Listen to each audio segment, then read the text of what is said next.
Dover Air Force Base, a dignified transfer ceremony was held Saturday for 6 U.S. Army soldiers killed in a hostile incident in Kuwait. Donald Trump attended the solemn event, standing on the flight line as military honor guards carried transfer cases draped in American flags from the aircraft. Standing with the U.S. President were Melania Trump, J.D. Vance, and Usha Vance.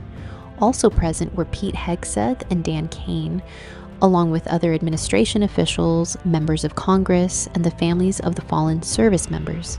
The soldiers were identified as Major Jeffrey R. O'Brien, Captain Cody A. Cork, Chief Warrant Officer 3, Robert M. Marzan, Sergeant First Class, Nicole M. Amer, Sergeant First Class Noah L. Titchens, Sergeant Declan J. Cody.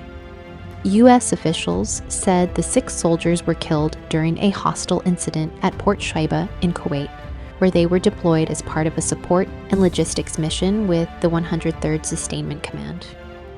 Hello, everybody. Hello, Mr. President. It's a very sad day, and glad we paid our respects. It's a tough situation. Great people, great parents, wives, family, and a beautiful ceremony. I guess you got to see that, at least partially. Any questions? President Trump, did what you just witnessed make you think differently about going ahead with this war or even putting troops on the ground in the Middle East? We're winning the war by a lot. We've decimated their whole evil empire. It'll continue, I'm sure, for a little while. But very proud of the people, the parents. The parents were so proud of their boy, as they call him, my boy. Case, the young lady. The parents are so proud. Many of them are military parents, as you know. So but it's always a very sad thing. The war itself is going unbelievably. It's as good as it can be. We have Pete here, and you have Steve Witkoff here. We have some additional questions. You're 1 week in now, sir. You're 1 week in at this point. How long, as of now, do you expect? Well, I think we've accomplished more in 1 week than anyone thought possible. We've wiped out their Navy, 44 ships. We've wiped out their Air Force, every plane. We've wiped out most of their missiles. You see, the missiles aren't coming much anymore. We've also hit their manufacturing areas where they make the missiles very hard.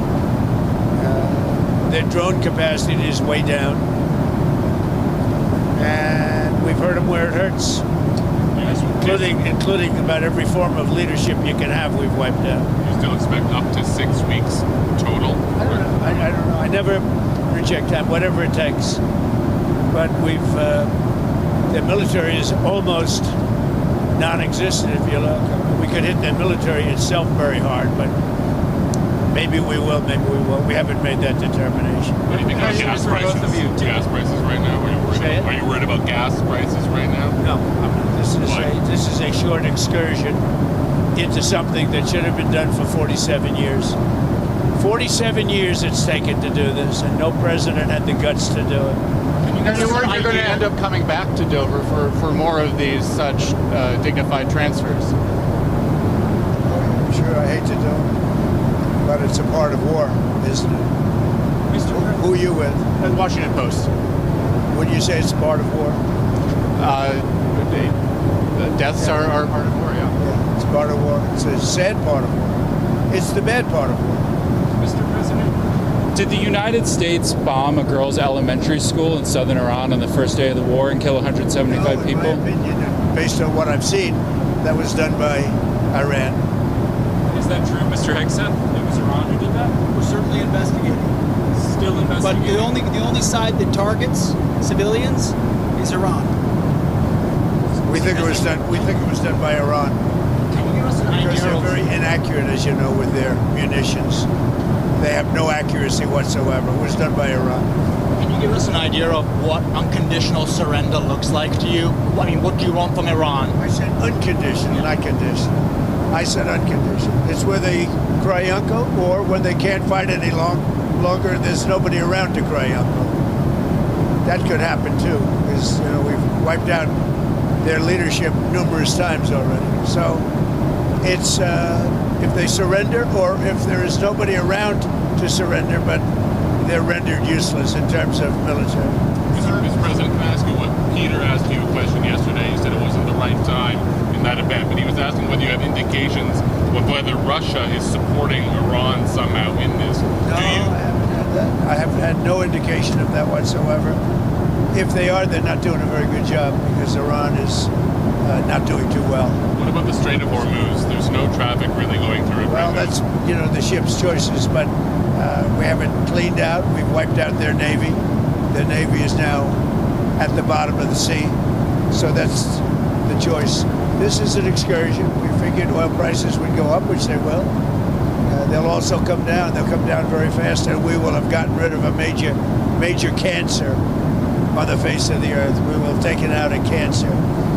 Don't forget October 7th. Don't forget all of the things that have happened over the years, all caused by these people. So what we're doing is a great thing, not only for our country and not only for Israel, not only for the Middle East, but for the world. Secretary Bessent announced some moves to temporarily allow certain Russian oil sales to India. Are you considering any other moves, including the SPR? Well, if there were some, I would do it just to take a little of the pressure off. But I think that the oil pressure, but there's a lot of oil.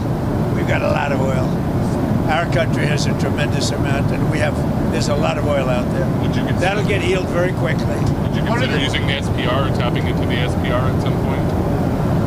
Strategic reserve? Yeah. Well, I'm the one that built them up. Biden used them so that he could get some extra votes in the election. It turned out it wasn't even him that ran, it was Kamala. And she obviously didn't get any extra votes because we won in an absolute landslide. So he shouldn't have used it for that. He used it I filled it up, and he brought it down to the lowest level it's ever been. We will start at the appropriate time, which is basically a gut instinct. We will start filling up these strategic reserves. What are the circumstances where you'd send in ground troops? How are you thinking about that? I don't even want to talk about it now. I mean, I don't think it's an appropriate question. I'm not going to answer it. Could there be? Possibly, for very good reason. Have to be very good reason. And I would say if we ever did that, they would be so decimated that they wouldn't be able to fight at the ground level. Are you thinking about the oil facility there? There's an oil facility kind of on the coast of Iran that could be secured by ground troops. There's been some speculation that could be a target. Well, I don't know what the speculation is, but I certainly wouldn't be able to tell you that. I'd be in trouble with myself if I told you that. Mr. President, don't you need ground troops to secure the enriched uranium at the nuclear sites? We're going to find out about that. We haven't talked about it, but it was a total obliteration. They haven't been able to get to it. And at some point, maybe we will. That would be a great thing, but right now we're just decimating them. But we haven't gone after it, but something we could do later on. We wouldn't do it now. Maybe we'd do it later on.